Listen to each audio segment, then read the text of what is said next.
বাংলাদেশ জামাত ইসলামী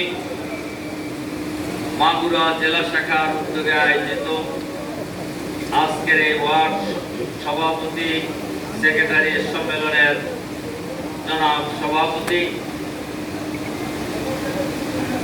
বাংলাদেশ জামাত ইসলামের কেন্দ্রীয় মজলিস শুরার অন্যতম সদস্য, মাগুরা জেলা জামাতের সংগ্রামী আমির, সংগ্রামী জননেতা, আমাদের সকলের প্রিয় ভাই জননেতা এবিএম বাকের, আজকের এই সম্মেলনের সম্মানিত অতিথি, বিশেষ অতিথিবৃন্দ, সম্মানিত সংগ্রামী প্রিয় দায়িত্বশীল ভাইসব, আসসালামু আলাইকুম ওয়া রাহমাতুল্লাহি ওয়া বারাকাতুহু। ওয়া আলাইকুম আসসালাম।